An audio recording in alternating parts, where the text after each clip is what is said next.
continuación vamos a conocer algunas estrategias para la resolución de los exámenes de oposición. Estas estrategias están divididas en 3 módulos. El primero de ellos es un panorama general sobre la prueba para que conozcan las generalidades de lo que van a presentar. Uno de los tips que les tenemos que comentar es que la prueba estas estrategias están basadas en la prueba que se presentó en el 2013. Así que puede haber algunos cambios en la prueba que ustedes van a presentar este año. Primero tenemos que conocer qué es el examen. Es un examen de conocimientos y habilidades y competencias docentes. Este examen está dirigido a todos los aspirantes que deseen obtener una plaza docente en base a la convocatoria nacional que se hace previamente y está abierta tanto a aquellas personas que son de nuevo ingreso como para aquellos docentes que están en servicio.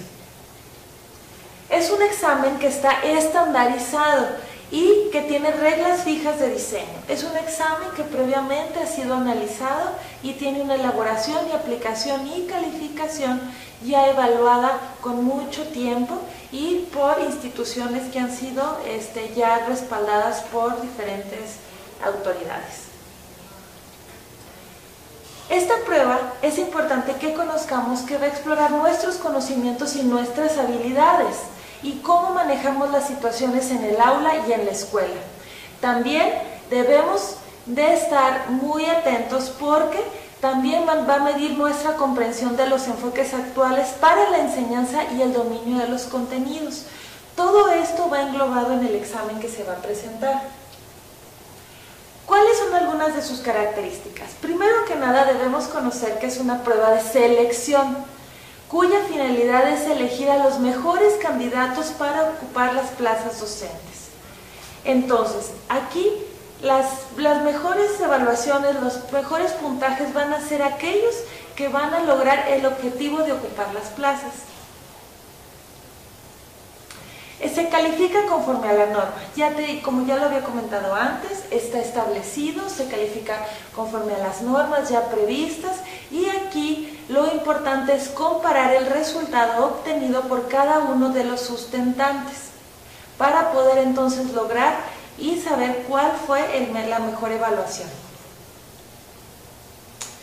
Contiene preguntas de opción múltiple, en donde cada reactivo va a acompañar a 4 opciones de respuesta, de las cuales es muy importante que ustedes estén seguros que únicamente una es la respuesta.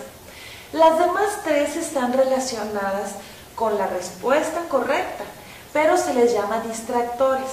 Deben de estar muy bien enfocados y seguros de que la respuesta que ustedes elegirán será la indicada. El examen está constituido por 140 reactivos, de los cuales 120 van a emitir la calificación del sustentante y 20 preguntas son para piloteo. Está conformado por 3 áreas que nos van a evaluar. La primera son las habilidades intelectuales. La segunda área a evaluar es el conocimiento de la educación básica y la tercera área a evaluar son las competencias docentes.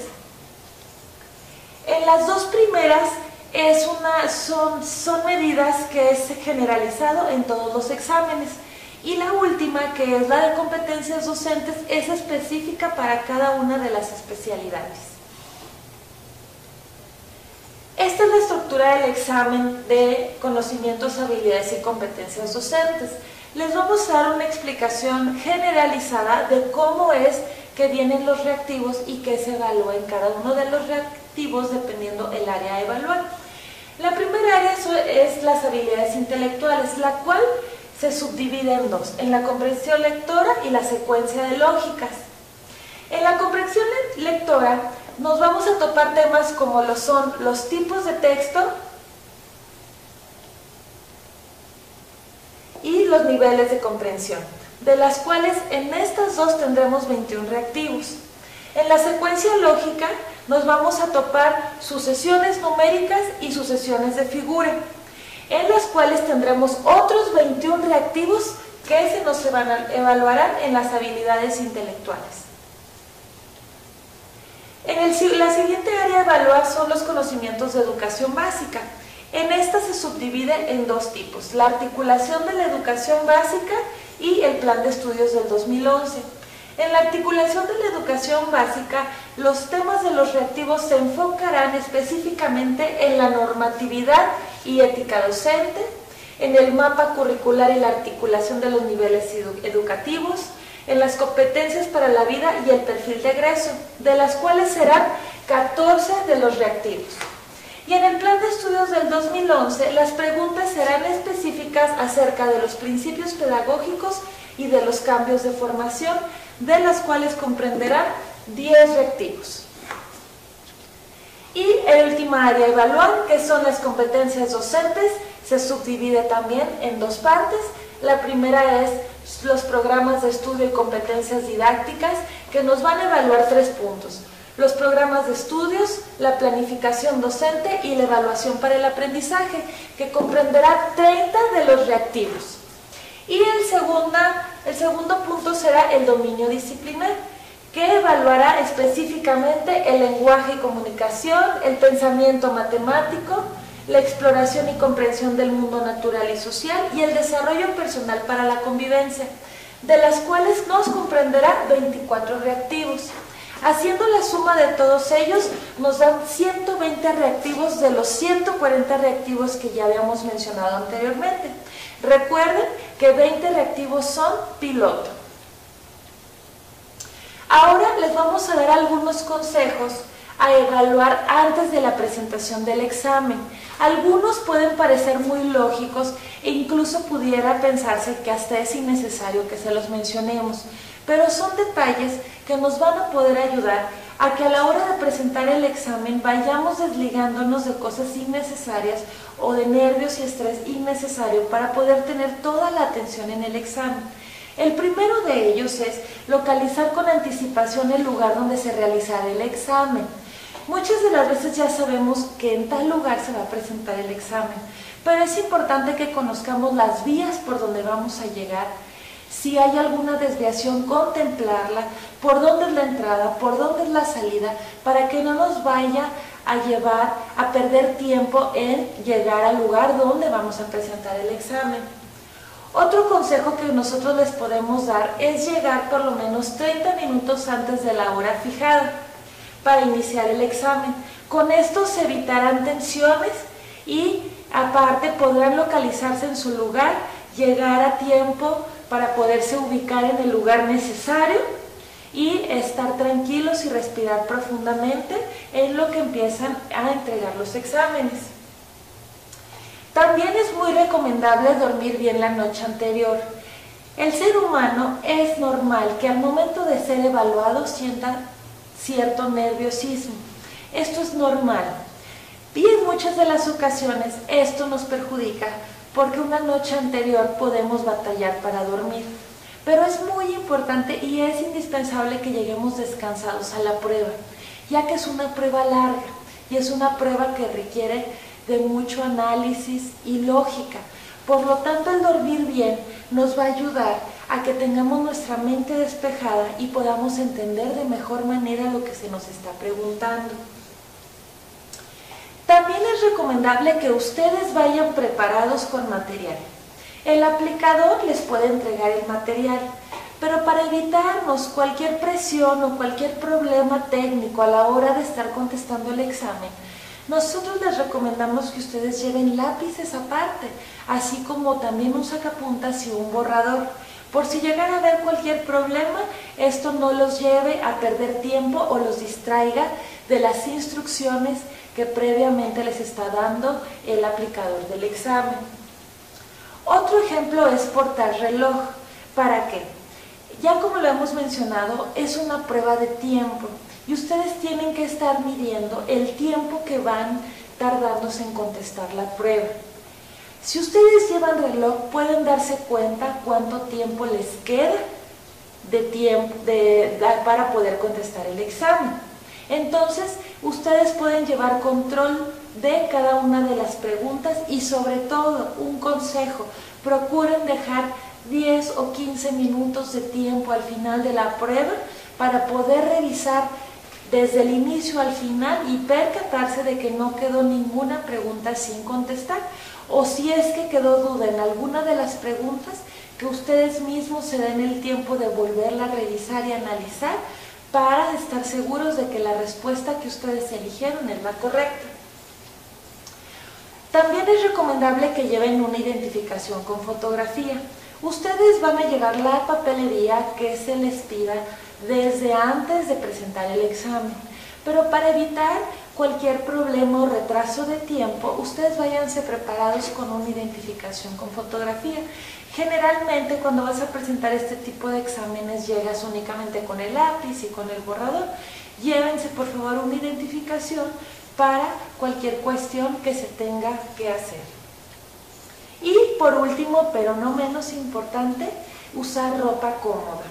Tenemos que darnos cuenta que este tipo de pruebas son pruebas estresantes y que si los zapatos o el pantalón o la camisa o la blusa o el peinado nos empiezan a incomodar, van a ser distractores que nos van a sacar de la atención que tiene que tener el examen.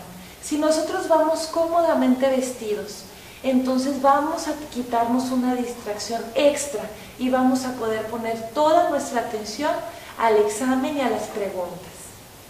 Bien, continuando con las estrategias para contestar de mejor forma el examen de ingreso al sistema, ahora a continuación vamos a ver los reactivos. ¿Cuáles son las características de los reactivos al momento de nosotros presentar ese examen?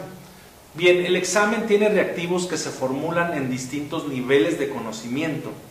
Cada pregunta o reactivo se puede presentar en diferentes formatos y en todos ellos se incluye una instrucción y la información necesaria para resolverlos, además de las opciones de respuesta que se identifican con los incisos A, B, C o D, de las que solamente una es la respuesta correcta.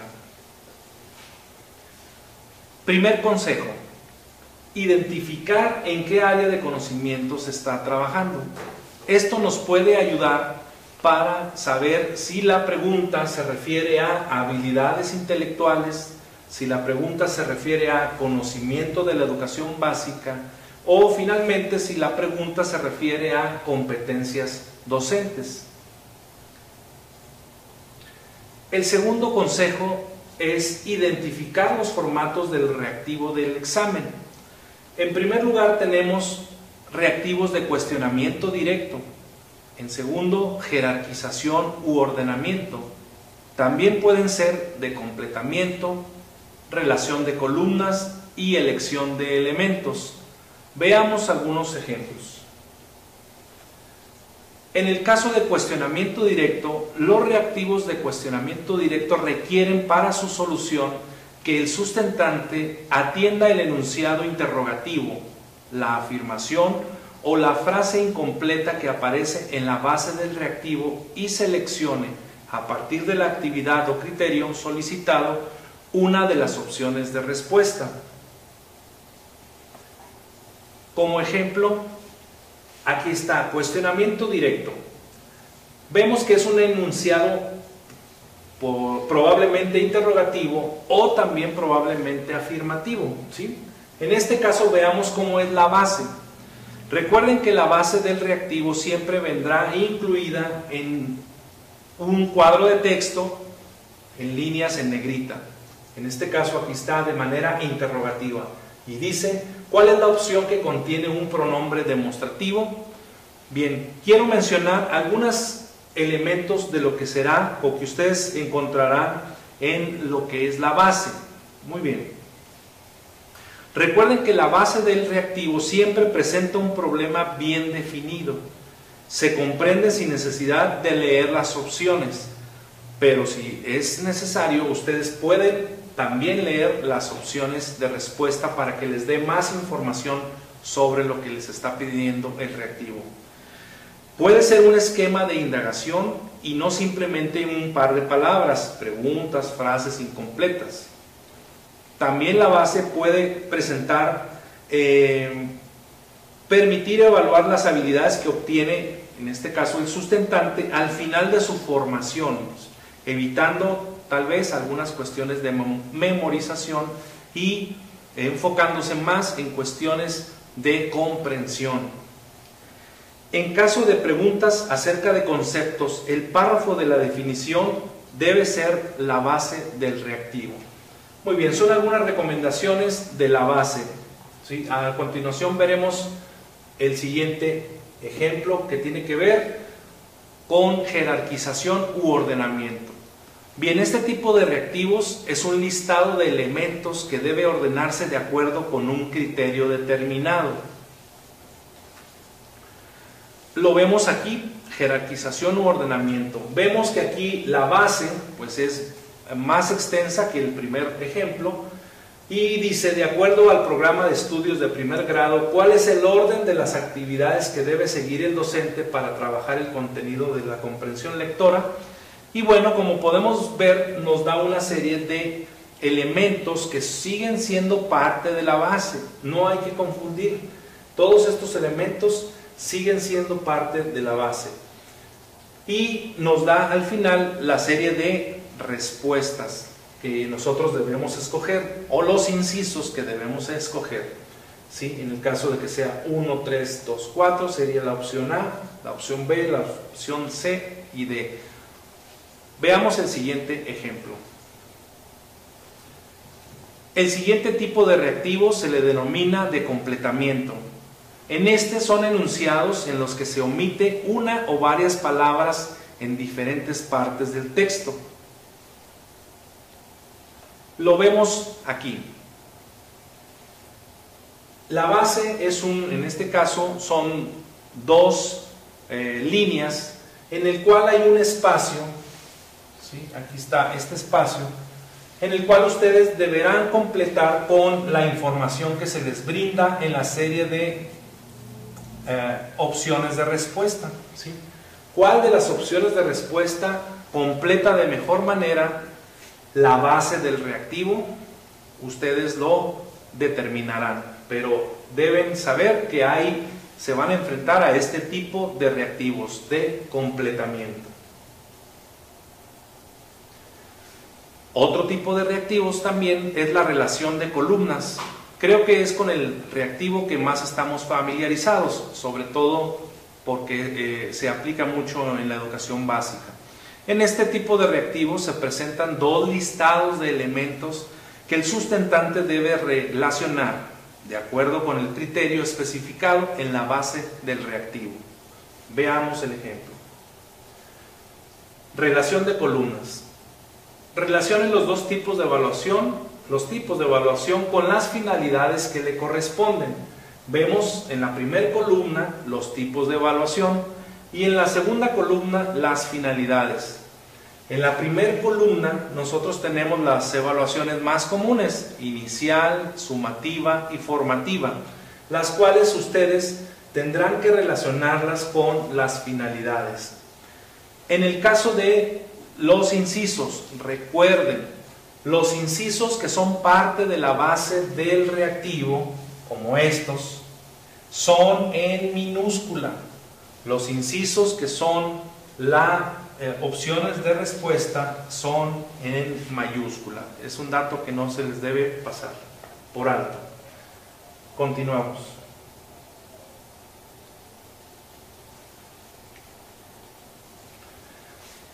En el siguiente tipo de reactivo se le denomina elección de elementos. En este formato se presenta una pregunta, instrucción o afirmación, seguida de varios elementos que la responden o caracterizan. Sin embargo, no todos los elementos son parte de la respuesta correcta. De ahí que el sustentante deberá seleccionar solamente aquellos que corresponden con el criterio establecido. Bien, aquí tenemos el ejemplo del reactivo elección de elementos. Como podemos ver, la base del reactivo pues también es una base extensa. Menciona en la enseñanza de las matemáticas qué acciones debe emplear el docente para lograr los conocimientos con significado y permanencia. Bueno, están 5 opciones en las cuales nosotros debemos elegir esos elementos de acuerdo a la instrucción, ¿sí? La instrucción, recuerden, es ¿Qué acciones debe emplear el docente para lograr conocimientos con significado y permanencia?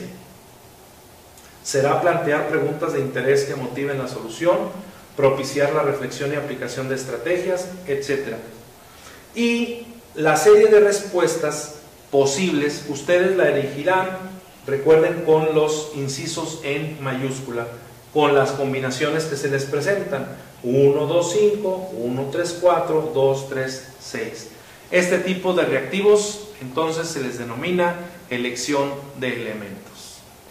Bien, estas fueron algunas estrategias para que ustedes presenten de mejor manera el examen de ingreso al sistema educativo. Recuerden que estas son características de un escenario posible que se pueden encontrar, mas no necesariamente será 100% el escenario con el que ustedes se enfrentarán. Recuerden también que nosotros nos centramos en las estrategias para conocer el reactivo, los elementos del reactivo y los posibles trucos o tips que les van a ayudar a ustedes a enfrentarlos de mejor manera. No nos centramos en el contenido, en el dominio del contenido, el cual ustedes harán de manera particular en otros módulos. Gracias. A continuación, veremos algunas estrategias de secuencias gráficas de Fibonacci y numéricas. Es importante recalcar que este tipo de secuencias, y tanto las numéricas como las gráficas y las de Fibonacci, es por medio de la práctica que vamos a lograr encontrar la respuesta correcta. Nosotros les daremos algunos tips para encontrar la lógica de las respuestas, pero la práctica que ustedes previamente hagan antes del examen realmente será lo que les ayudará a llegar 100% confiados al examen. Vamos a iniciar con las secuencias gráficas. Nos vamos a encontrar algunas preguntas como esta. Encuentre la figura que continúa. Yo les voy a dar un tip. Es importante que cuando nos presenten figuras, no queramos ver el contenido completo de las figuras. Es decir, vayamos viendo figura por figura, porque si las vemos en general, va a ser mucho más difícil encontrar la secuencia de lo que nos están solicitando. En este caso debemos analizar el giro de la figura. Por ejemplo, si vemos el primer avión, vemos cuántos grados más o menos se encuentra. Luego vemos el segundo avión, nada más, omitamos el tercero. Y comparemos entre ellos dos cuántos grados de diferencia hay. Ya que hayamos encontrado la lógica, o más o menos que hayamos encontrado cómo se encuentran de manera diferente, analizamos el tercer dibujo. Ya que observamos las tres figuras, vamos entonces a resolver por lógica que se encuentran 90 grados, pero en sentido antihorario, como se puede observar. La primera figura, la segunda figura se encuentra en sentido 90 grados hacia abajo y la tercera figura 90 grados y viene quedando la punta del lado derecho. Si ya le encontramos esta lógica, entonces ¿cuál es la respuesta correcta? Pues sería esta la figura. Sería mover 90 grados antihorario la última figura, que quedara con la punta superior derecha, y esa sería la respuesta correcta. En otro ejemplo también nos vamos a encontrar este tipo de preguntas. Descubre la figura que sigue. Aquí podemos ver tres diferentes puntos donde vemos un alvéolo o círculo pintado de rojo en diferentes posturas. Pero también podemos ver que se traslada el punto rojo y que al final desaparece un punto blanco. A continuación notamos que la bolita roja va avanzando de lugar, como se pueden percatar. En la primera figura está en la posición número 1, y luego en la posición número 2, y después en la posición número 3, y así consecutivamente. Pero también vamos viendo que va desapareciendo el alvéolo o círculo último. Entonces, ya que detectamos estas dos lógicas del problema que se nos está presentando, podemos detectar que la respuesta entonces es la siguiente, es decir, El círculo que está pintado de rojo es el número 4, porque el anterior era el número 3, entonces el siguiente punto pintado de rojo es el número 4, y omitimos el último círculo, porque vimos que desde el principio se empezaron a omitir los círculos finales. También vamos a encontrar algunos problemas como este, y de este tipo van a haber mucho más ejemplos. Encuentra la figura que falta. Para este tipo de problemas debemos primero que nada reconocer las figuras que aparecen en cada fila o columna y luego ver cuántas veces aparecen y cómo se relacionan entre ellas. Aparentemente nosotros las vemos y no le encontramos una lógica de momento, pero si empezamos a analizar ya sea de manera vertical u horizontal, podemos encontrarle una lógica. Podemos nosotros ver que en cada fila aparecen triángulos, círculos y hexágonos. En cada una de estas figuras aparecen dos veces, una dentro de la otra. Y una figura, si pueden observar de manera horizontal, nos podemos dar cuenta que en la primera línea está la figura y la interior es diferente al exterior. En las tres ocasiones, en la primera es un triángulo con un círculo adentro, en la segunda línea es un círculo con un hexágono adentro y en la tercera línea es un hexágono con un triángulo adentro. Pero luego si observamos la segunda línea, nos damos cuenta que las tres figuras tienen la misma figura adentro, es decir, un hexágono con un hexágono adentro, un triángulo con un triángulo adentro, un círculo con un círculo adentro. Entonces ahí ya le vamos hallando la lógica para poder encontrar la respuesta correcta. Aquí la pregunta es, ¿cuál es la figura que falta? Si nosotros observamos aquí nos damos cuenta que está un círculo con un triángulo. En la segunda está un hexágono con un círculo adentro. ¿Qué figura nos falta? Pues el triángulo con el hexágono adentro. Y esa sería la respuesta correcta. Ahora a continuación vamos a ver lo que es la secuencia de Fibonacci. Puede ser, recuerden que todos estos ejemplos nosotros nos estamos basando en el examen que se aplicó en el 2013. Y puede ser que en este examen se lo pregunten o venga algún tipo de pregunta basada en la secuencia. Lo que vamos a explicar aquí es cómo se elabora la secuencia de Fibonacci. Esta secuencia se genera sumando dos números consecutivos para obtener el siguiente y así sucesivamente. Vamos a iniciar con el primer ejemplo. Siempre tenemos que recordar que la secuencia de Fibonacci inicia con el número 1. Ese es el proceso siempre por el que va a iniciar. Luego, la secuencia hay que sumarle el número anterior, que en este caso el número anterior al número 1 es el número 0. Entonces, ponemos 1 más 0 es igual a 1. Y ese 1 es el segundo número de la secuencia de Fibonacci. ¿Sí? Luego, entonces, ya tenemos los primeros dos números. Para sacar el tercer número es el siguiente número, es el número 1 más el número anterior, que viene siendo 1 más 1, 2, y ese viene siendo el tercer número de la secuencia de Fibonacci.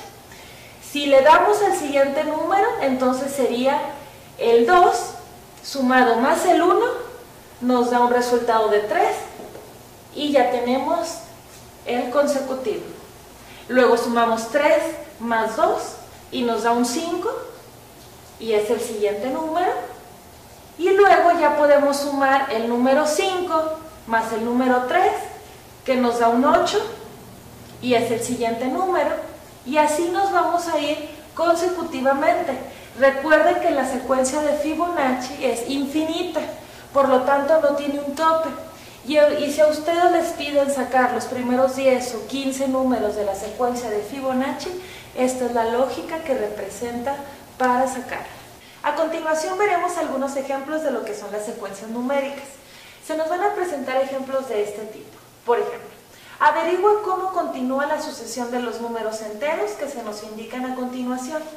Como ustedes pueden observar, nos dan una secuencia de números y nos dejan 3 espacios libres para que nosotros pongamos cuál es la respuesta correcta. Yo les recomiendo que cuando empiecen a responder lo que son secuencias numéricas, no se pongan nerviosos. Todos tienen lógica, solo es cuestión de encontrar el punto exacto y de entender la lógica para encontrar la respuesta correcta. Como ustedes pueden observar, aquí en la regla de formación solamente es sumar 50. ¿Por qué? Porque ellos nos están dando 1050, a continuación 1100. Y el tercer número que nos dan es 1150 y luego las 3 opciones. Por lo tanto, si nosotros sumamos 50, nos va a dar las respuestas 1200, 1250, 1300 y concuerda perfectamente con el número que ellos mismos nos están brindando para finalizar la secuencia, que es 1350. Esta es una secuencia sencilla de resolver. Vamos a ver otro ejemplo. Esta es un poco, pudiera pensarse más compleja, pero también es sencilla de responder. Solo es cuestión de entender la base de la pregunta. La pregunta dice así: hallar los 2 términos que continúan, es decir, ¿qué sigue a partir del A5, punto y coma 62? Si se fijan bien en la base, nos dice hallar los 2 términos. Es decir, el alfabético y el numérico. Nos está pidiendo 2 respuestas. Pero la base también nos está indicando que podemos hacer esto de manera distinta. Resolver primero el alfabético y en segundo lugar el numérico, o primero el numérico y luego el alfabético. Sería mucho más fácil entender la secuencia si la dividimos. Entonces, eso es lo que vamos a hacer. Vamos a dividir ahorita únicamente los números y nos olvidamos de la secuencia alfabética para que sea mucho más fácil. Aquí tenemos los puros números. Tenemos el 2, el 8, el 20, el 38 y el 62. Y la pregunta es, ¿qué número sigue? Primero que nada, tenemos que analizar qué diferencia o qué lógica le encontramos al 2 y al 8. Nosotros sabemos que entre el 2 y el 8 hay 6 números de diferencia. Luego encontramos que entre el 8 y el 20 hay 12 números de diferencia. ¿Qué significa? Que entonces 6 más 6 nos da el 12. Entonces quiere decir que aquí nuestro número base va a ser el 6. Es el que nos va a ayudar a que encontremos la respuesta correcta. Si al 12 le sumamos 6 números, nos va a dar 18, que es el resultado, que es lo que nos une al 20 con el 38. Y así nos vamos sucesivamente hasta llegar al número 30. 24 más 6 nos da el número 30. ¿Por qué vamos a llegar hasta ahí?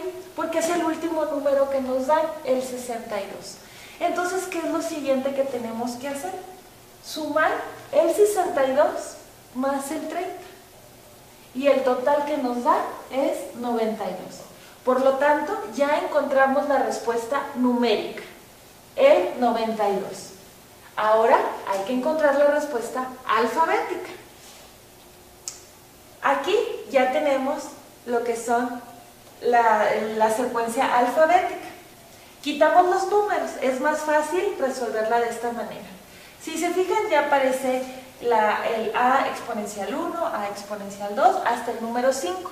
Entonces es evidente que el que continúa es el A6, ¿sí? Entonces ya tenemos la respuesta alfabética, a exponencial 6. Por lo tanto, nuestra respuesta completa de la secuencia numérica que nos preguntan es a exponencial 6, punto y coma, 92. Esa sería nuestra respuesta correcta. Bien, continuando con esta serie de estrategias y consejos para que ustedes presenten de manera satisfactoria este examen de ingreso al sistema, ahora a continuación, en el marco de las áreas de habilidades intelectuales de la subárea de comprensión lectora, se les presenta algunos tips o consejos en el área o en el tema de tipos de texto.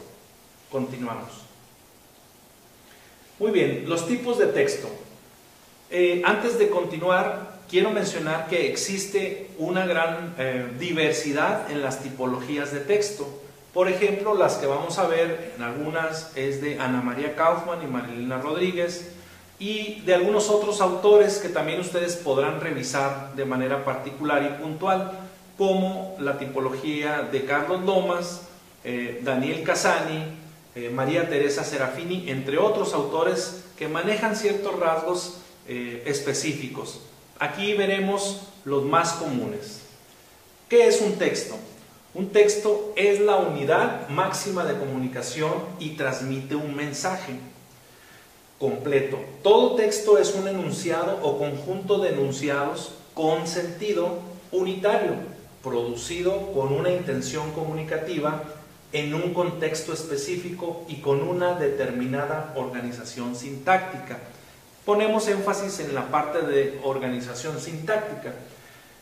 Recuerden que estos tips también están encaminados a desglosar el reactivo, no tanto al dominio del contenido, sino vamos a poner énfasis en esa pequeña estrategia que nos permita entender el reactivo y poderlo contestar.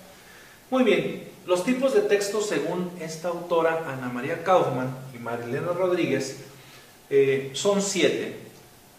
Número 1 son textos literarios, los cuales están compuestos, entre otros, por cuento, novela, obra de teatro, poema. Los textos periodísticos, los cuales están compuestos por noticia, artículo de opinión, reportaje, entrevista. Los textos de información científica, como la definición, nota de enciclopedia, informe de experimentos, monografía, biografía y el relato histórico. En cuanto a los textos instruccionales, están la receta y el instructivo. Por parte de los textos epistolares, pues la carta, la solicitud. Textos humorísticos, la historieta y finalmente los textos publicitarios como el aviso, el folleto y el cartel. Existen otras tipologías, como la que a continuación vamos a mencionar, según tipos de textos, según su prosa base. Muy bien, según la prosa de base, recuerden que un texto, en este caso, existen nada más dos tipos de escritura, o escribimos en prosa o escribimos en verso, son los únicos dos posibles formas de escritura.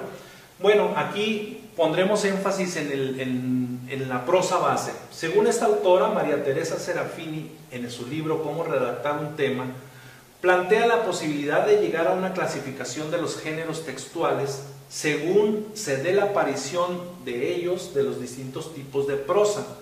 Por ejemplo, en el caso de la descripción,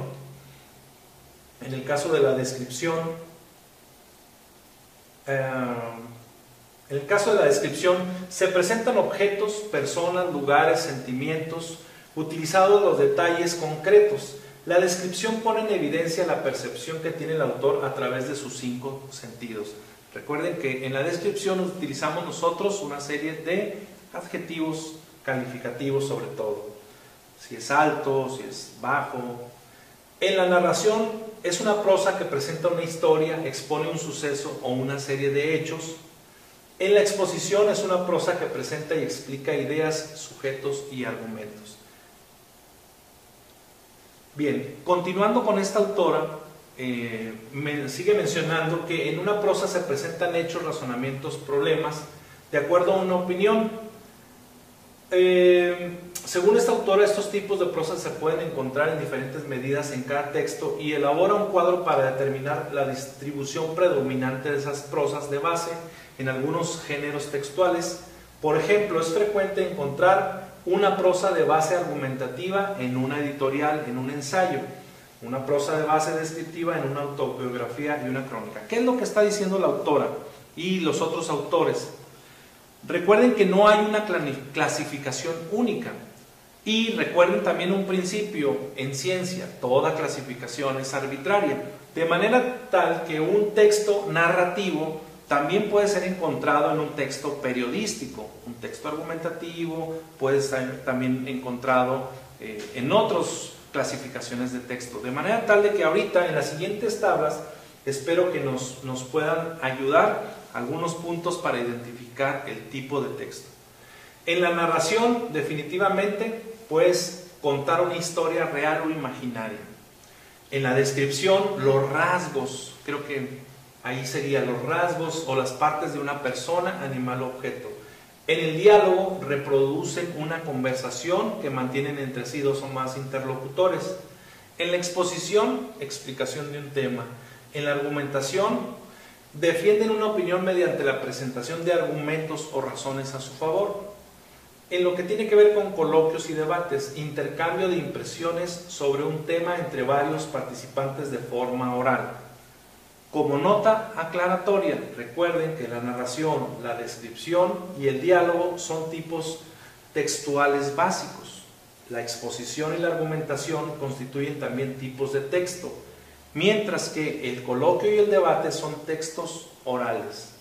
En la siguiente tabla comparativa, quiero poner o que pongamos énfasis en los modelos y el tipo de lenguaje, que es lo que nos va a ayudar a desglosar. En el caso de los tipos de texto, recuerden que vamos a ser evaluados con una serie de 21 reactivos de esa área, dentro de habilidades intelectuales, la tipología de textos. Y nos puede ser muy útil encontrar aquí el tipo de lenguaje. Por ejemplo, en el texto narrativo, ¿sí? En el texto narrativo, bueno, ¿cuáles son el tipo de lenguaje que debemos poner atención? Ok, tiene que ver con verbos de acción, ¿sí? ¿Cuáles son algunos modelos o textos en los cuales lo podemos encontrar? Pues en la novela, en los cuentos, en las noticias. En el caso del texto descriptivo, pues el tipo de lenguaje tiene que ver con adjetivos, como ya lo mencioné anteriormente. Adjetivos básicamente del tipo calificativo. En el caso del texto dialogado, el tipo de lenguaje que podemos nosotros puntualizar y ver en el reactivo tiene que ver con las acotaciones, los guiones, las comillas. En el texto expositivo sería el lenguaje claro y directo, ¿sí? ¿Cuáles son los tipos de texto? Libros de texto, artículos de divulgación, enciclopedias. Y finalmente tenemos el texto argumentativo, en el cual tienen que ver con verbos que expresen opinión. ¿Dónde lo encontramos? Pues básicamente artículos de opinión, críticas de prensa. Sería la tabla comparativa de los diferentes tipos de texto. Espero que les haya servido y recuerden que nosotros estamos enfocándonos en una estrategia para que ustedes comprendan el reactivo. El dominio de contenidos ustedes lo tendrán en los siguientes módulos. Muchas gracias. Buenas tardes. A continuación vamos a ver algunas estrategias para la resolución de exámenes de oposición. En estas estrategias vamos a ver el antes, el durante y el después de presentar un examen. Primero vamos a iniciar con el antes del examen. Antes del examen es un error muy común por el nivel de estrés y de nervios que se maneja a la hora de que nos van a evaluar, que no pongamos atención a las instrucciones que se nos están dando ni verbalmente y tampoco leamos las instrucciones correctamente. Por lo tanto, una instrucción que les damos es que pongan mucha atención a las instrucciones verbales de la persona que les está aplicando el examen. Si llegara a haber alguna duda, nosotros les recomendamos que lean 2, 3, 4 veces las instrucciones, las veces que ustedes consideren sean necesarias hasta que logren el entendimiento al 100% de lo que se les está preguntando. También es muy común que por el mismo nervio y estrés que se maneja al momento de que nos evalúen, nosotros queramos responder inmediatamente la pregunta. Y esto a veces nos impide y nos bloquea de saber cuál es la respuesta correcta. Incluso muchas de las ocasiones llegamos a pensar que ninguna de las opciones que se nos está presentando es la respuesta correcta. Tenemos que estar muy tranquilos y saber que existe una respuesta correcta de las 4 opciones que nos están dando. Solo tenemos que saber encontrarla. estar tranquilos y encontrarle la lógica a la pregunta que se nos está haciendo. Durante el examen. Durante el examen, esto es un tip que es muy importante. Tal vez pareciera un poco de más que se los dijéramos, pero mantener una postura erguida durante el examen los va a ayudar a que durante la hora, 2 horas o 3 horas que estén presentando el examen no tengan un cansancio corporal. Muchas de las veces nos encorvamos al estar sentados y eso nos va a provocar que después de 40 minutos o 1 hora nos empiece a doler la espalda o nos incomode el estar sentados. En cambio, si mantenemos una postura erguida, nos va a ayudar a que podamos durar más tiempo sentados presentando el examen y que esta incomodidad no nos vaya a perjudicar a la hora de estar analizando las preguntas o leyendo las instrucciones de lo que se nos está pidiendo. Otro tip que nosotros les podemos dar es que se haga una revisión previa al examen. Cuando les entreguen el examen, no se apresuren inmediatamente a contestarlo. Esto es algo muy común, que luego quieres llegar y contestar inmediatamente el examen. Nosotros les recomendamos que mejor primero revisen el examen que se les está dando, familiarícense con él, conózcanlo, incluso si pueden ver las primeras páginas para que ustedes vayan viendo en qué sentido va ese examen. No se apresuren, el examen está diseñado para que ustedes lo puedan contestar en tiempo. Claro está que tienen un tiempo definido, pero también se les está dando un tiempo para que analicen las preguntas. Así que no se apresuren a tratar de contestar, porque luego esto puede influir en las instrucciones y ustedes pueden creer que la instrucción es una cuando la verdadera instrucción es otra. Y aunque conozcan la respuesta correcta, van a contestar mal y a la hora de hacer una revisión van a salir perjudicados en su evaluación. Una vez que ya pudo revisar el examen y que ya se familiarizó con él, es importante que identifique las preguntas que son familiares a las que no. Todos tenemos ciertas habilidades en unas ramas y otros en otras ramas. Por lo tanto, como sabemos, el examen abarca habilidades intelectuales, entre otras. Entonces, muchas de las preguntas que se nos van a presentar, algunas se nos van a hacer familiares. Es importante identificarlas para nosotros sentirnos seguros de que esas preguntas las vamos a poder contestar mucho más rápido de las que no conocemos o que se nos es más difícil contestar el examen.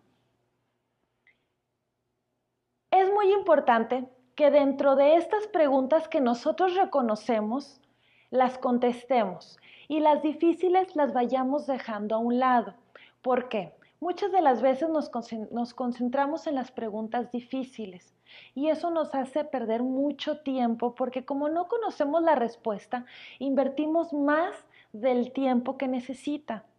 En cambio, si contestamos las preguntas que para nosotros son más fáciles o que conocemos la respuesta, entonces ya al final solo nos enfocaremos en las preguntas que para nosotros son más difíciles de contestar, teniendo la tranquilidad de que ya contestamos previamente las que ya conocíamos y que el tiempo no se nos venga encima. Durante el examen, en caso de saltarse algunas preguntas, es muy recomendable que les pongamos una marca. Recuerden que no va a ser una pregunta o 2 o 10. Son más de 100 reactivos los que vienen en el examen. Entonces podemos olvidar que no contestamos alguna pregunta. Por lo tanto, es recomendable que las marquen para que al momento de hacer una revisión antes de entregar el examen, se den cuenta cuál faltó en contestar y puedan revisarla y analizarla, o muchas de las veces si la contestaron, pero tuvieron duda de la respuesta, pónganle la marca y si les queda tiempo al final, regresan a esa pregunta y la vuelven a revisar para estar completamente seguros de que la respuesta es correcta. Bien, continuamos con estas estrategias para resolver y contestar favorablemente el examen de ingreso al sistema. Muy bien, durante el examen, antes de continuar con estas estrategias, es necesario que yo mencione necesitamos identificar qué tipo de pregunta y qué categoría estamos resolviendo. Recuerden que el examen está dividido o contempla cuando menos 3 categorías. La primera, habilidades intelectuales. La segunda, conocimientos de la educación básica. Y la tercera, competencias docentes. También es necesario mencionar y enfatizar que el dominio del contenido será algo que ustedes tendrán que trabajar en el resto de los módulos. Este módulo que se presenta serán estrategias para desglosarlo, para quitarle esa parte mística al examen, más el dominio del contenido será trabajado previamente o posteriormente en los módulos siguientes. Otro aspecto que es necesario que ustedes entiendan una vez que están presentando el examen es qué tipo de pregunta estamos resolviendo. Número 1, si es de cuestionamiento directo. Número 2, si es de jerarquización u ordenamiento. Número 3, si es de completamiento.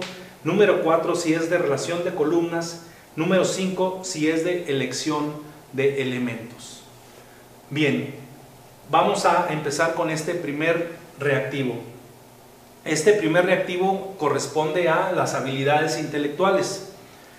Y tenemos en esta primer parte lo que se le denomina la base, ¿sí? La base del reactivo.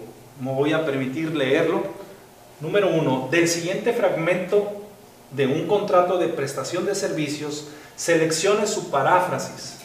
Hay que señalar aquí la parte importante sería, esto es una paráfrasis.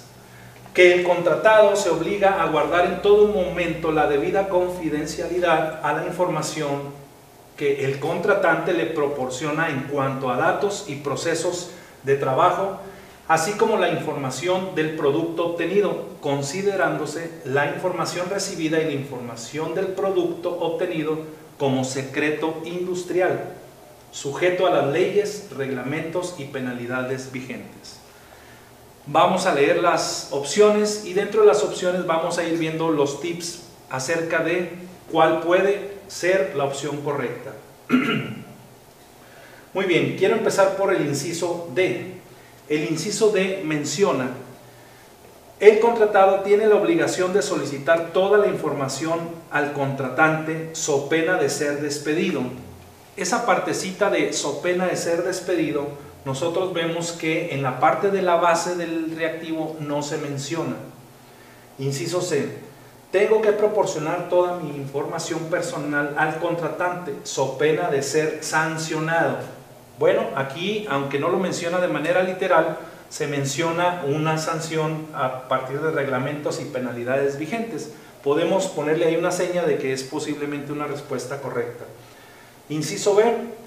Todo lo que se haga en el trabajo se debe mantener como secreto industrial so pena de ser despedido. Nuevamente esa palabrita despedido, pues que no encontramos para nada en la base del reactivo. Inciso A. Es indebido divulgar información relacionada con el trabajo asignado so pena de ser sancionado. De esta manera nosotros nos damos cuenta que el inciso A vendría siendo la opción más correcta que da respuesta a este primer reactivo. Aquí la estrategia es, en este caso, si pudieron observarlo, fuimos seleccionando o desglosando las que no son las correctas antes de llegar a ver la correcta. Dentro de las habilidades intelectuales también va a ser muy común que nos encontremos textos de este tipo. Me voy a permitir leer este texto. Es importante que sepamos que todas las respuestas vienen en la base.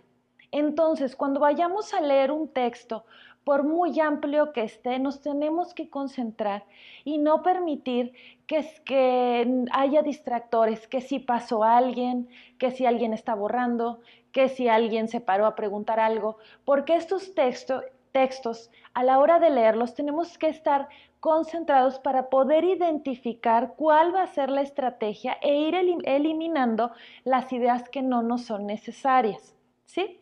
Me voy a permitir leerlo para empezar a señalar las ideas principales. El título es ¿Cómo fracasar en sociedad? La diplomacia es un arte complejo y sutil que los inadaptados sociales admiramos desde lejos, como intrusos harapientos en un baile de gala. Pero así como el cojo añora la pierna que perdió y la reconstruye en su imaginación, el sociópata puede teorizar sobre un arte que desconoce en la práctica, pero ha estudiado a fondo con el resentimiento de los inválidos. La mayor dificultad del trato social, según creo, consiste en adivinar lo que el mundo espera de uno y actuar camaleónicamente según lo requieran las circunstancias. Para eso hay que saber calibrar al otro primer vistazo, renunciar a cualquier brote de espontaneidad y estar siempre dispuesto a representar un papel. No culpo a quienes han adoptado una máscara social con fines de supervivencia. ¿Qué importa ser un poco hipócrita si con ello se logra un mejor entendimiento con los demás? Fingir gentileza o, mejor aún, fingir aprecio. Es una táctica infalible para granjearse el favor de la gente, porque al prójimo siempre acepta al interlocutor que lo trata con calidez.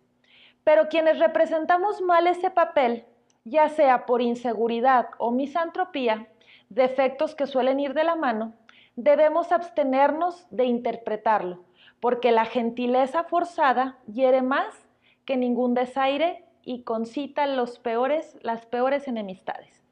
Este es un párrafo de Enrique Serna del libro de Letras Libres. Ahora viene la pregunta, ¿cuál es el tema principal del texto anterior?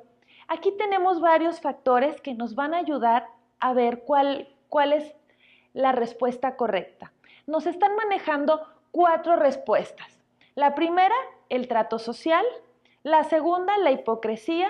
La tercera, la misantropía. Y la cuarta son los papeles sociales. Como nos podemos dar cuenta, el texto abarca los 4 temas y los menciona. Pero aquí tenemos un factor muy importante. Nos están dando un título. Eso es algo muy importante, porque no en todos los textos se nos da un título, y el título ya nos está dando pie a una probable respuesta, que es cómo fracasar en sociedad. Otro punto muy importante es que si ustedes se fijan aquí dice, la mayor dificultad del trato social, aquí nos está dando una definición el autor, donde consiste en adivinar lo que el mundo espera de uno. Ese es otro punto muy importante. Recuerden que estamos viendo habilidades intelectuales y dentro de las habilidades intelectuales tenemos que ir descartando lo que no es tan importante de lo que es más importante. Entonces ya tenemos aquí 2 estrategias que nos están llevando al mismo punto. Precisamente habla de la hipocresía. Pero el tema en general no es de la hipocresía, simplemente menciona que hay quienes los usan, pero que él no está en contra de eso. También habla de la misantropía, pero solo la menciona, no expone absolutamente nada de lo que es la misantropía. Y también habla de los papeles sociales, es cierto. Aquí, como podemos ver, también nos menciona que las personas muchas de las veces empiezan a comportarse de cierta manera para poder estar dentro de un campo social. También lo menciona, pero no es el tema principal. Tenemos que estar muy conscientes que aquí el tema principal es el trato social, porque las ideas principales del texto es lo que nos está dando la respuesta. Es muy importante que cuando haya textos de este tamaño no existan distractores, porque los distractores nos van a llevar a que nosotros podamos pensar que como en un párrafo menciona la hipocresía, nos vayamos con esa respuesta, cuando en realidad el contenido en general nos está hablando del trato social. Entonces, en este caso, la respuesta correcta sería el A. ¿Sí? Vamos a la siguiente pregunta. Este es otro tipo de preguntas que también van dentro de las capacidades intelectuales. ¿A qué tipo de texto corresponden las siguientes características? Y nos da 4 características muy básicas. Número 1, hace referencia a propiedades físicas. Propiedades físicas. Ya tenemos ahí un tip. Responde a la pregunta ¿qué? Este es otro tip. Indica las funciones que cumple. Funciones. Y señala procesos. Este es nuestro tip. Nos están dando 4 respuestas y nosotros dentro de estas 4, según lo que ya leímos y detectamos qué es lo que nos resalta, tenemos que definir cuál de las 4 es. Pero entonces vamos a analizar las respuestas. Veamos, ¿esto viene o corresponde a algo expositivo? Si vemos que nos está mencionando propiedades físicas, que nos está respondiendo a la pregunta ¿qué?, que nos está hablando de funciones y que aparte señala procesos, pues no corresponde al tipo de característica expositiva. A ver, vamos a ver ahora el punto C, argumentativo. ¿Los argumentativos acaso nos mencionan las funciones? ¿O acaso dentro de los argumentos vienen las propiedades físicas? Pues también eso nos puede decir que esta tampoco es la correcta.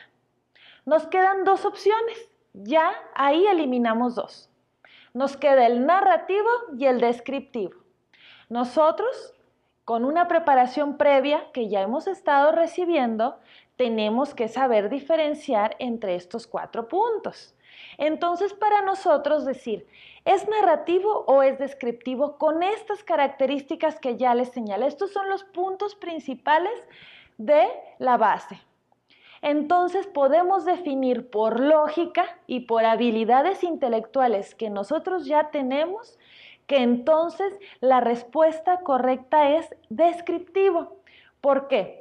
Porque nos hace referencia a sus propiedades físicas, porque nos responde la pregunta ¿qué?, porque nos indica las funciones y porque nos señala procesos. Es decir, nos está describiendo el proceso de algo.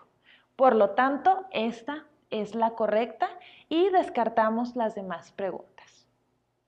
Bien, continuando con las estrategias ubicadas durante el examen cuando estamos respondiendo, es necesario contestar primero las preguntas que usted verdaderamente esté seguro. Como en este otro ejemplo que vamos a describir y desglosar a continuación. Cada hora se duplica la cantidad de personas que se enteran de un rumor. De acuerdo con la siguiente gráfica, ¿cuántas personas conocerán el rumor al cabo de 7 horas? Bueno, las opciones que nos presentan son inciso A, 14, inciso B, 64, inciso C, 128, inciso D, 256. Bien, aquí en ese reactivo, uno de los errores posibles es irse por la regla de 3 simple, y el cual van a señalar como respuesta correcta el resultado del inciso A, que da 14.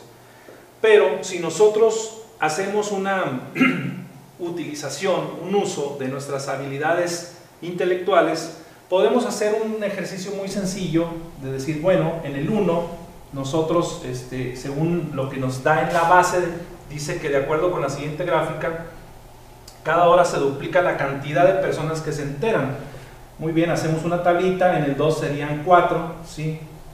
En el 3 serían ya 8, en el 4 serían ya 16, en el 5 serían 32, en el 6 serían 64 y en el 7 ya serían 128.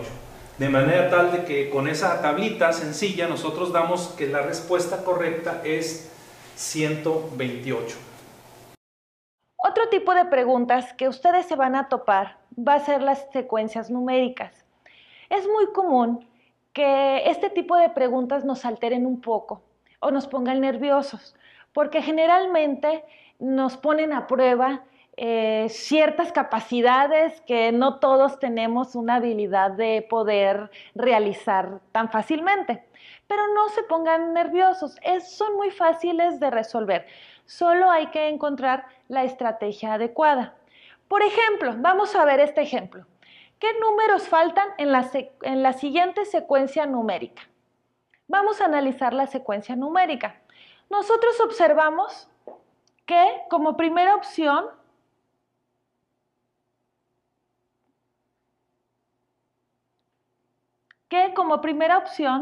tenemos un 20.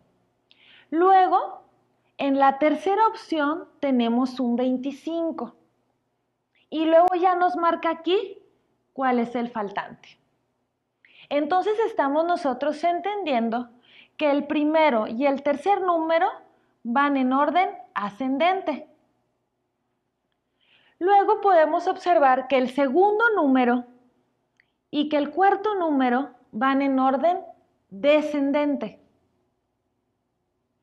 Entonces va a ser mucho más fácil para nosotros poder descubrir cuál es el número siguiente. Nos están dando aquí 4 opciones: 30, 35, 35, 30, 45, 40 y 45, 50. ¿Por qué? Para confundirnos. Porque si se fijan, todos los números en algún momento podemos decir, todos pueden ser. Pero si ya le encontramos esa lógica, entonces va a ser mucho más fácil encontrar la respuesta correcta. Por lo tanto, aquí, si tenemos que es 20 y 25, el número ascendente es el número 30. Y si tenemos 45 y 40, el número descendente es el 35. Entonces, anulamos la B, la C y la D, y la respuesta correcta será la A.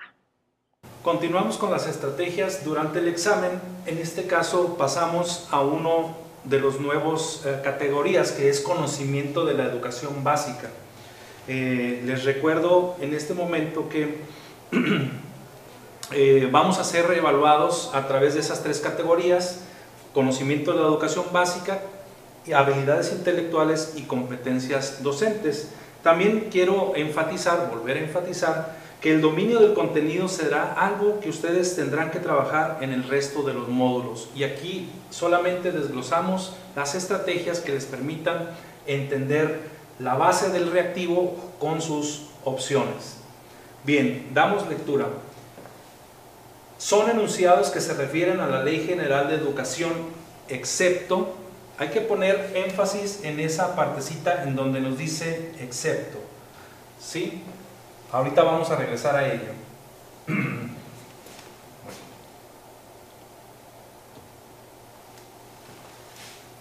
Ahorita regresamos a ello. Vamos a leer las diferentes opciones. En la primera opción menciona estimula el conocimiento y la práctica de la democracia como forma de gobierno y convivencia social. Inciso B, orienta a la educación basándose en los resultados del progreso científico. Inciso C, determina la distribución de la función social educativa. Inciso D, permite el ejercicio pleno del derecho a la educación de cada individuo y mayor equidad educativa. Muy bien, como nosotros sabemos, la Ley General de Educación se desprende del artículo 3º de nuestra Constitución. Para esto sería necesario revisar esos materiales, los recomendamos, y en los videos ustedes encontrarán diferentes ligas a esos materiales. Muy bien, vamos a ver por qué no es el inciso A. Recuerden que aquí hay 3 opciones que sí corresponden a la Ley General de Educación y hay uno que no corresponde. Aquí la estrategia es encuentra la que no corresponde, por eso se menciona excepto. Muy bien, ¿por qué no es el inciso A? Recordemos así que el artículo 3º menciona la educación que imparta el Estado tenderá a desarrollar armónicamente las facultades del ser humano, etcétera, que ustedes se lo saben mejor que yo. ¿Por qué no es el inciso A? Porque el inciso A sí es parte de la Ley General de Educación. Vamos a ver por qué el inciso C no es de ese excepto. Determina la distribución de la función social educativa. Es parte también y se refiere a la Ley General de Educación. El inciso D permite el ejercicio pleno del derecho a la educación de cada individuo y mayor equidad educativa. Definitivamente está hablando de la Ley General de Educación. Por lo tanto, por eliminación, y tratando de entender la estrategia de excepto, sería la respuesta correcta la B. Orienta la educación basándose en los resultados del progreso científico.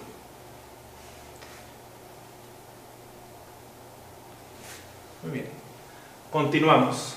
En el siguiente reactivo, seleccione la secuencia acorde con el principio pedagógico evaluar para potenciar el aprendizaje. Aquí quiero que enfaticemos la parte de evaluar.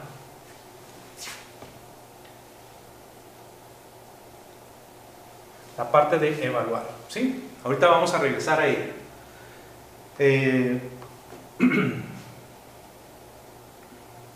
Dice aquí, voy a permitirme leer las instrucciones y la información que nos da. Número 1, generar acciones para que los alumnos autoevalúen y coevalúen sus producciones de modo que reorienten y mejoren sus desempeños. Número 2, compartir con los alumnos los aprendizajes que se pretenden lograr al concluir un proyecto didáctico. Número 3, evaluar las producciones de los alumnos, identificar logros y dificultades y definir acciones para la mejora. Número 4, hacer preguntas y solicitar ejemplos a los alumnos a fin de obtener evidencias de los logros y dificultades que van obteniendo en el desarrollo del proyecto. Número 5, socializar con los alumnos los criterios de evaluación con que se valorarán los aprendizajes esperados. Muy bien, en la serie de opciones del inciso A, B, y C y D nos da una serie de combinaciones de números, pero ¿cuál va a ser el tip? El tip es encontrar en dónde está la palabra evaluar, dado que nos dice la instrucción que seleccionemos una secuencia acorde con el principio pedagógico evaluar para potenciar el aprendizaje. Si nos damos cuenta, la palabra evaluar está en el contenido aquí en el número 3, ¿sí? Pero vamos a ver por qué no sería, si ya pudieron ver en las opciones de respuesta, pues el inciso C es la que tiene como número 1 el número 3. ¿Sí? Ese sería uno de los tips que podemos hacer. ¿Cuál otro tip en esta misma reactivo? Muy bien. Recuerden que la secuencia lógica de un plan de clase tiene actividades de inicio, actividades de desarrollo y actividades de cierre. Podemos también, como otro tip, ver las actividades de cierre, las actividades que están al final de la serie numérica. En el inciso A está la actividad 5. Vamos a ver si lo último que nosotros hacemos en una clase sería la actividad 5. Socializar con los alumnos los criterios de evaluación con que se valorarán los aprendizajes esperados. ¿Les suena a la última actividad o suena como a primera actividad? ¿Verdad? Vamos a ver el inciso B. Menciona como última actividad el punto 3. Evaluar las producciones de los alumnos, identificar logros y dificultades y definir acciones para la mejora.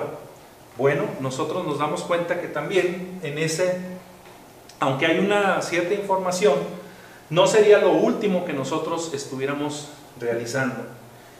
Y me paso al inciso D, que pone el número 4. Hacer preguntas y solicitar ejemplos a los alumnos a fin de obtener evidencias de los logros y dificultades que van obteniendo en el desarrollo del proyecto. Definitivamente tampoco sería uno de las actividades que hacemos al final.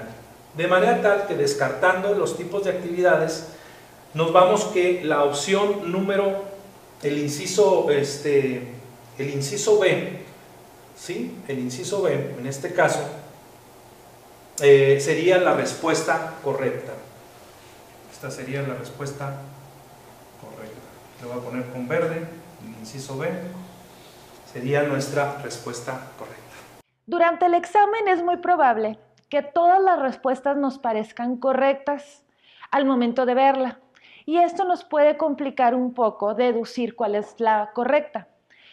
Tenemos que estar conscientes que debemos deducir completamente y no solo parcialmente cuál es la respuesta. Dentro de las competencias docentes vienen preguntas de este tipo. Esta pregunta es muy interesante porque nos va a hacer analizar diferentes tipos. La pregunta dice, ordene cronológicamente los siguientes hechos históricos.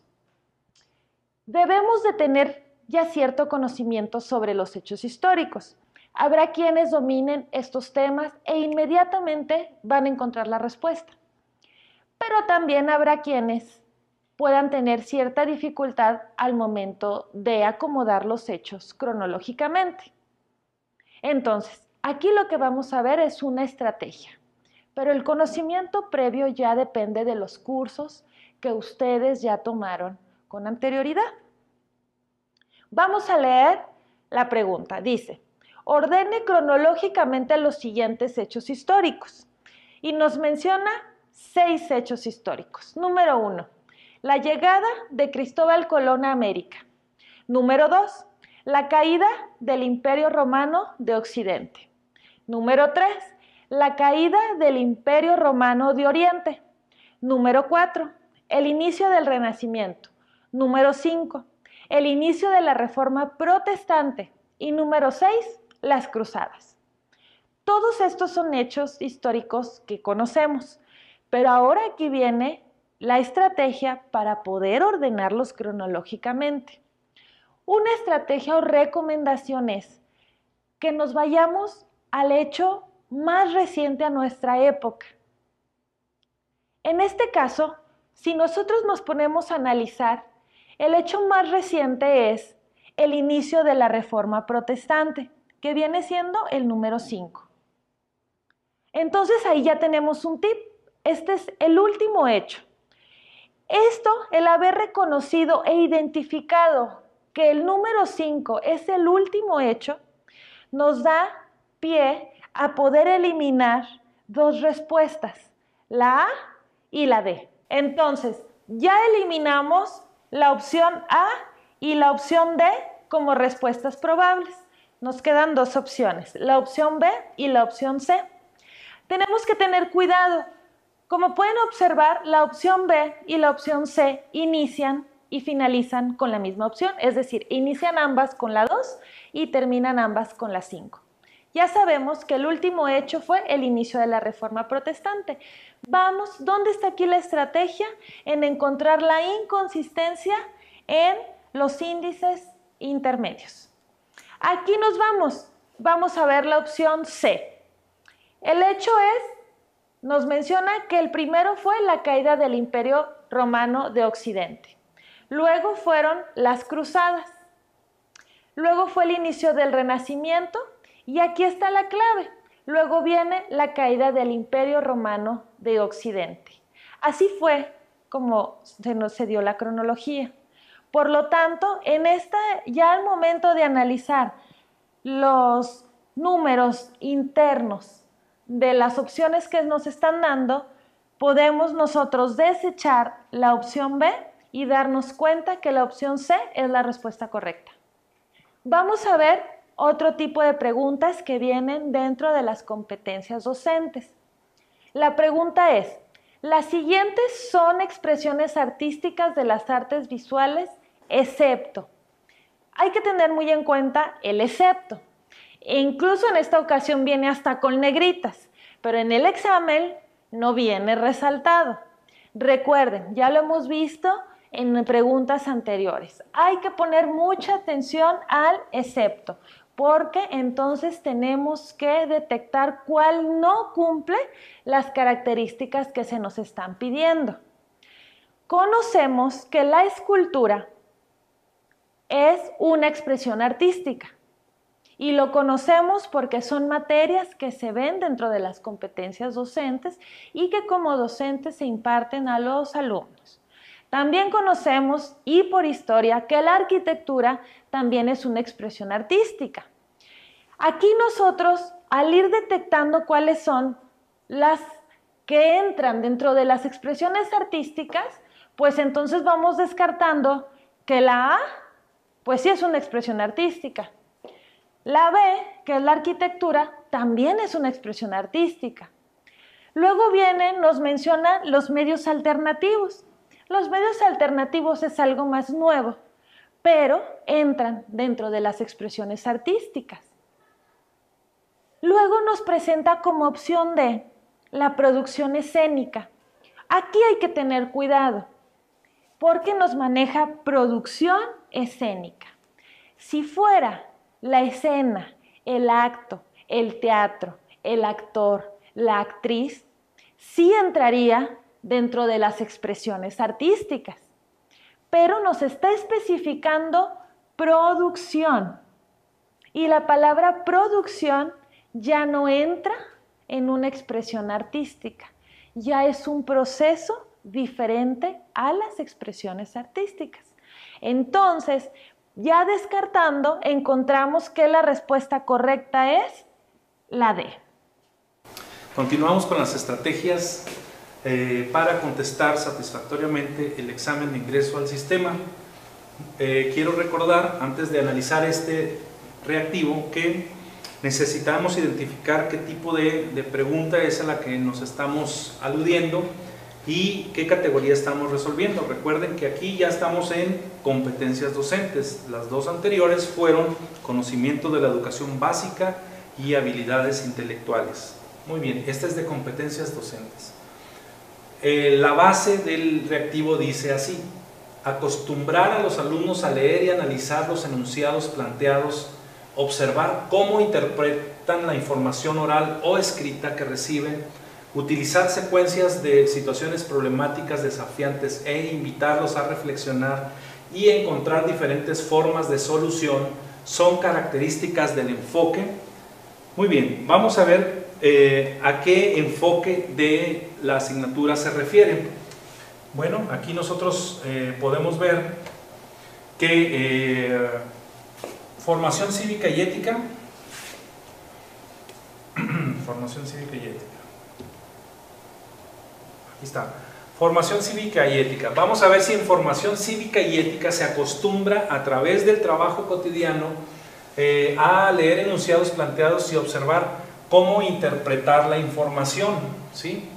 Dice ahí, utilizar secuencias de situaciones problemáticas desafiantes e invitarlos a reflexionar y encontrar diferentes formas de solución, ¿sí?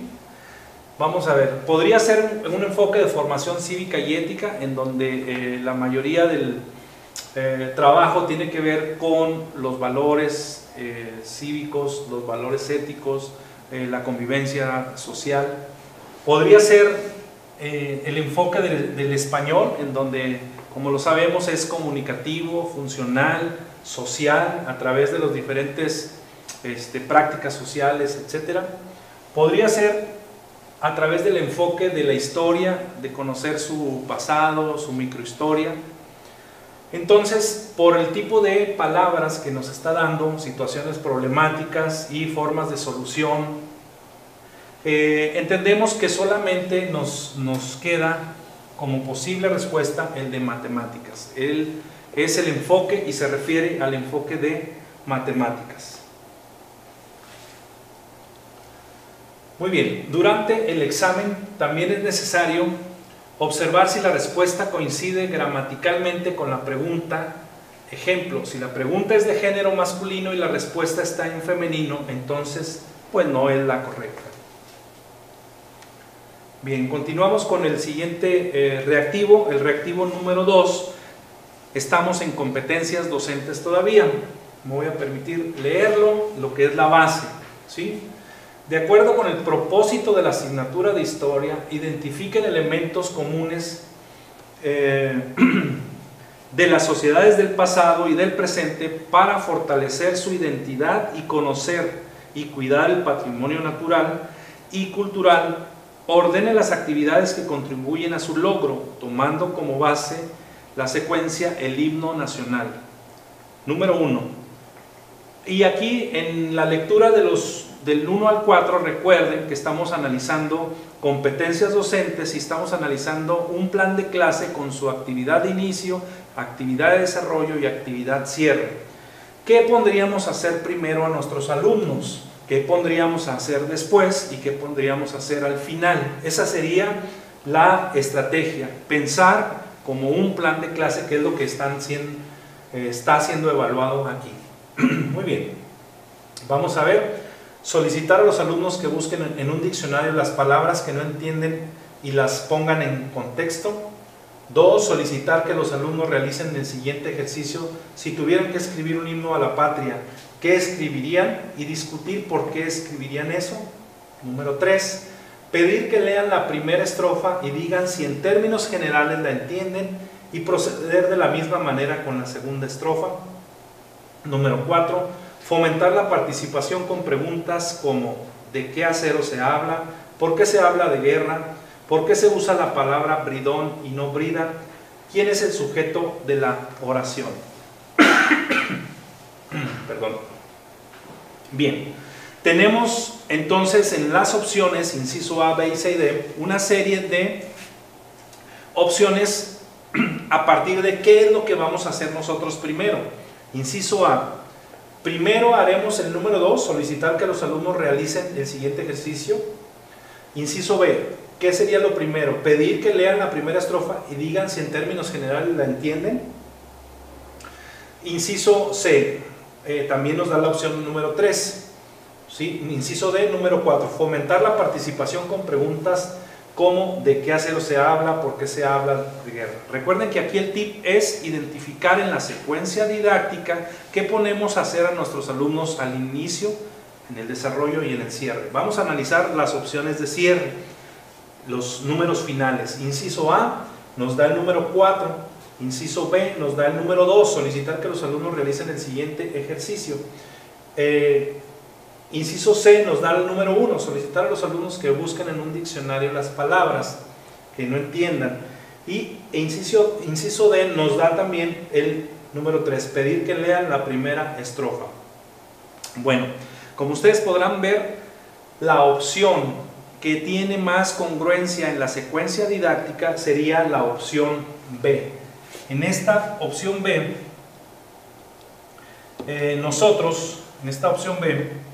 nosotros encontramos la secuencia con la cual da respuesta a lo que nos está pidiendo. ¿Qué es lo que nos está pidiendo? En este caso, de acuerdo con el propósito de la asignatura de Historia, identificar elementos comunes de las sociedades del pasado y del presente para fortalecer su identidad y cuidar el patrimonio natural y cultural. Y dice aquí, ordenar las actividades que contribuyen a este logro, ¿verdad? Muy bien, la respuesta correcta ahí sería el inciso B.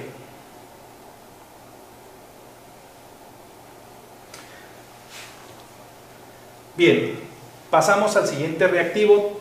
Estamos en este reactivo todavía en competencias docentes.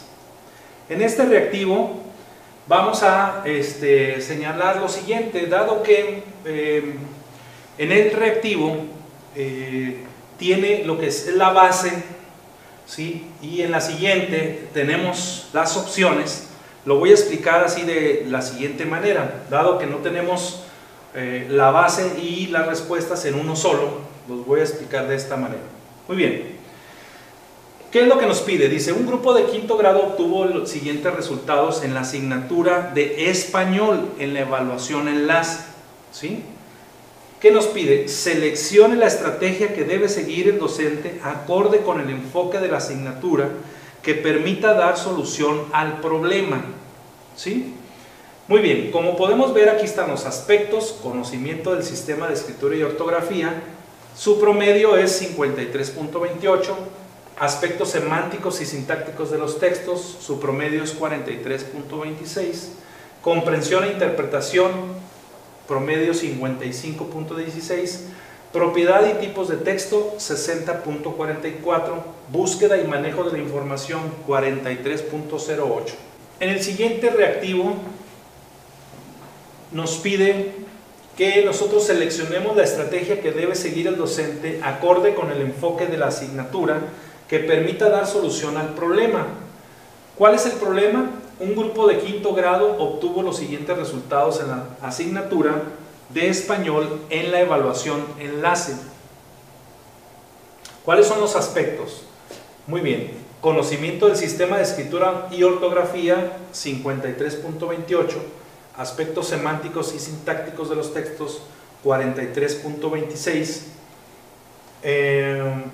comprensión e interpretación, 55.16, propiedades y tipos de texto, 60.44, búsqueda y manejo de la información, 43.08. Muy bien, tenemos también la serie, en este caso, de incisos para que nosotros escojamos la respuesta correcta. Vamos a ver aquí de cada uno de los aspectos cuáles son las palabras que podemos nosotros destacar, ¿sí? Nosotros podemos destacar aquí, por ejemplo, el aspecto semántico, ¿sí? En este caso, la palabra comprensión e interpretación, y vamos a relacionarlos con cada uno de los incisos. Por ejemplo, el inciso A, implementar estrategias didácticas, y aquí nos dice prácticas sociales de lenguaje, ¿sí? En el inciso B podemos destacar los ejercicios ortográficos. En el inciso C, diversos tipos, bueno, desde los proyectos didácticos y también lo que son diversos tipos de texto, diversos textos. Y en el inciso D, lo que viene siendo semántica, la palabrita semántica. Muy bien, si nosotros relacionamos la base con la información que se nos da, nosotros diríamos que el inciso B, por los ejercicios ortográficos, puede ser que corresponda a la parte de conocimiento del sistema de escritura. Entonces el inciso B sería para acá, ¿sí? El inciso C sería propiedades y tipos de texto. Propiedad y tipo de texto. De manera tal que nosotros, aquí nos dice, seleccione la estrategia que debe seguir el docente acorde con el enfoque de la asignatura que permita dar solución al problema. ¿Cuál es el principal problema? Búsqueda y manejo de la información, porque es donde han salido más bajos, ¿sí? ¿Por qué el inciso? Bueno, ya vimos aquí que aquí en el inciso D también nos maneja algunos aspectos a trabajar, la semántica y la ortografía, pero vamos a ver por qué la respuesta correcta es el inciso A. ¿Por qué es el inciso A? Y el tip aquí viene, es la más inclusiva, ¿sí? El inciso B solamente trabajaría ejercicios ortográficos. El inciso C solamente tipos de texto. El inciso D se trabajaría a través de semántica, pero el inciso A implementa estrategias didácticas a partir de las prácticas sociales del lenguaje. Entonces, ¿cuál de las cuatro opciones es la más inclusiva, la que completa y que podemos desarrollar nosotros todos estos aspectos de la asignatura de español? Pues definitivamente es el inciso A.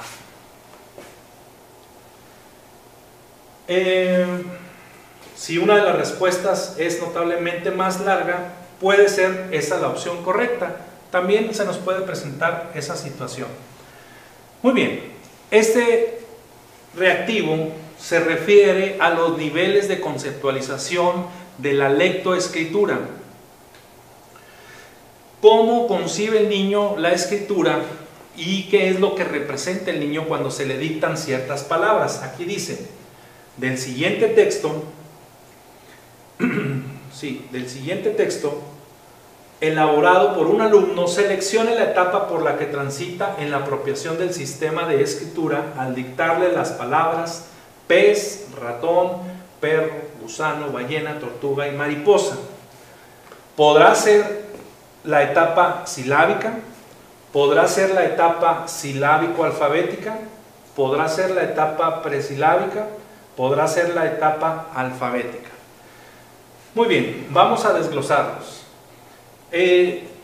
Uno de los errores que dentro de la educación aquí normal, al yo dar el curso de español y su enseñanza o procesos de alfabetización, los alumnos se iban siempre por el inciso A, ¿sí? Una etapa silábica. ¿Por qué? Porque, bueno, si vemos aquí la palabra tortuga, ¿sí? Vamos a regresarnos. Si vemos aquí la palabra tortuga, y recuerden que cuando está en la etapa silábica se refiere que para cada sílaba el niño representa una letra. Entonces aquí sería tortuga, que pues es la etapa silábica, ¿sí? Mariposa, vamos a ver, mariposa, son 4 sílabas, aquí son 3 sílabas. Es la etapa silábica, ¿sí? Se puede cometer ese error, pero también maneja un subnivel entre lo que es silábico y el alfabético. Los autores manejan una etapa intermedia en esa transición entre no ser completamente alfabético ni ser solamente silábica. Manejan la etapa de silábico alfabético. Vamos a ver si este caso corresponde a esa inciso B. Para la primera palabra, que es pez, ¿sí? Pues tenemos aquí prácticamente completa, bien escrita. Quiero hacer mención que aunque tiene error ortográfico la palabra pez, aunque tiene una repetición de las letras, de la letra E, se toma como una palabra silábica, alfabética, perdón. En el caso de la palabra ratón, fíjense cómo la primera sílaba, ratón, ¿sí? Corresponde, la primera sílaba es alfabética y la segunda sílaba es pues silábica, ¿verdad? De manera tal de que ya tenemos para darnos el inciso B. La tercera palabra, que es perro, perro, repito, aunque hay un error ortográfico, se toma como alfabético la palabra. Por lo cual, la respuesta correcta sería el inciso B. El niño se encuentra en una etapa, en un nivel de conceptualización de la lectoescritura silábico-alfabética. Ya una vez que se contestó el examen, es importante que nos demos un tiempo de 10 o 15 minutos aproximadamente para poder asegurarnos el haber contestado todas las preguntas. Debemos de estar muy seguros de no dejar preguntas sin contestar. Ya aunque se conteste por eliminación, tiene alguna probabilidad de que la respuesta se tome como correcta. También es importante no salir antes del término del tiempo del examen, es decir, hay que aprovechar todo el tiempo que se les está dando. En algunas ocasiones puedes terminar media hora antes de que te quiten el examen y a veces por el cansancio o por la presión de que ya te quieres ir o te tienes que ir, entregas el examen. Hay que aprovechar estos 5, 10, 15 minutos que te sobraron para dar la última revisión al examen y estar completamente seguros que ninguna pregunta quedó sin contestar. Como previamente les habíamos mencionado, hay algunas preguntas que si ustedes consideraron que no eran fáciles de contestar, las señalaran. Tienen que hacer una revisión nuevamente para ver si ninguna quedó sin contestar. Y como les vuelvo a repetir, es preferible que la contesten, aunque no estén seguros de la respuesta, porque todavía tienen una probabilidad de que esa sea la respuesta correcta, a que la dejen sin contestar, porque entonces se tomaría ya como una respuesta incorrecta. Y ese sería el fin de las estrategias para contestar un examen de oposición.